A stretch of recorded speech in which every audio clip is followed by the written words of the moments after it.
Welcome to this explainer. Right, let's jump straight into it.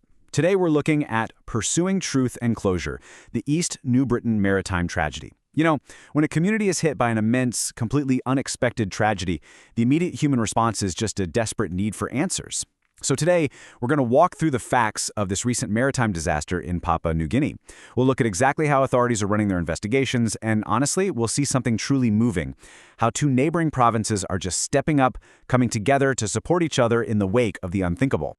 Just picture this incredibly solemn scene today down in Kokopo. Grieving relatives are gathered in a modest community hall, sunlight filtering gently through the open windows. It's quiet.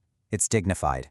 Local authorities and senior investigators are standing by, keeping everything incredibly respectful as a forensic pathologist stands up to deliver literally the hardest news imaginable about the victims of this incident. You can see official reports neatly stacked on the tables, representing the ongoing coroneril investigation. It's heartbreaking for sure, but it is an absolutely essential step toward truth and closure for these families. Okay, Part 1.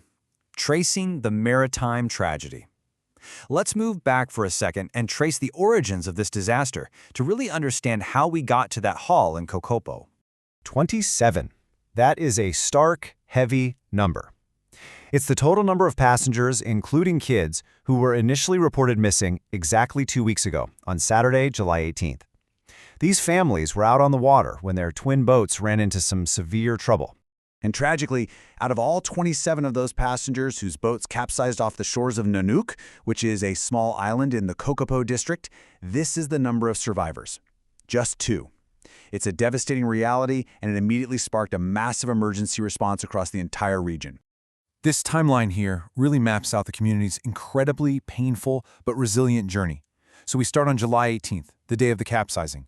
Then we push through 2 full weeks of an exhausting, intensive search across the waters between East New Britain and New Ireland provinces. And that brings us right up to the updates from July 31st, where we see both the sharing of the autopsy results for the victims they found and, deeply saddening, the discovery of a 14th body. Which brings us to Part 2. Autopsy results bring answers.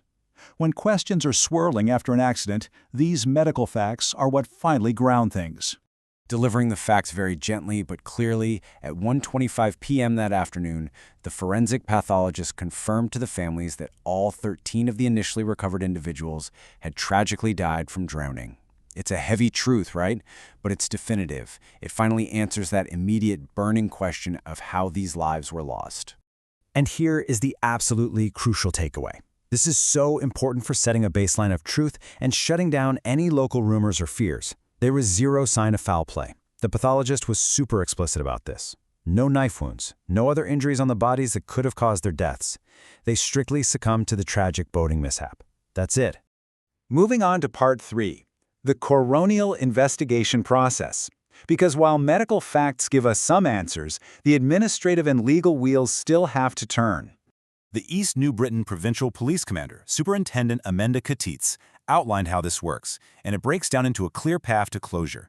Step 1, the pathologist whips up the preliminary reports. Step 2, those go straight to the investigating officers. By Step 3, the coroner is reviewing every single report. That happens on Monday, August 3rd. And finally, Step 4, the coroner issues official death certificates to the police, who then personally contact each family member to hand over the paperwork. It's a highly structured system, basically designed to bring official legal finality to their loss. But listen, the investigation doesn't just stop at paperwork. Superintendent Kate stressed that this coronial investigation is highly active out in the field. The police vessel, the PPV Manning, has actually been out on the water, physically recreating the exact route those families took that fateful Saturday. They are quite literally retracing the victims' steps to figure out exactly what went wrong out there. And alongside that physical recreation on the water, police are meticulously gathering statements. They started with the residents of Pigeon Island, then grabbed further statements over at Banjai Village. And they're even traveling all the way to New Island to talk directly with community members, the folks who valiantly helped in the search and actually found bodies on their islands. They're making sure every single witness account is officially on the record. And that leads into Part 4, continuing the search together. This covers the most current developments and, honestly, the unbelievable resilience of these communities. The chairman of the East New Britain Provincial Disaster Committee, Levi Mono, confirms some really somber news. A 14th body was recovered yesterday afternoon. Heartbreakingly, they believe it's a child from the accident, discovered over at Enang Village in New Ireland Province. Now, officials are managing the repatriation process with extreme care. The New Island Disaster Office and the Provincial Health Authority stepped in with local police to handle this respectfully. Right now, the body is being held at the Caving Hospital morgue. They are taking their time to properly verify the identity before arranging a potential airlift back to Nonga. They just want to make absolutely sure no mistakes are made during such an incredibly sensitive time. But we really have to emphasize this. Despite the time that's passed, they are not giving up. Administrator Mano made it crystal clear that this active search and recovery mission is going to push forward relentlessly until next Monday. It's basically transformed into this vast, unified regional effort. You've got the MV Pokajam vessel from the National Fisheries Authority running search routes. You have immense logistical support from the New Island Disaster Office and Health Authority. And above all, you just see this deep, brotherly unity between East New Britain and New Island. Superintendent Cates actually went out of her way to thank both communities for holding each other up through this dark time. So, as we close out this explainer, I really want to leave you with a thought to reflect on.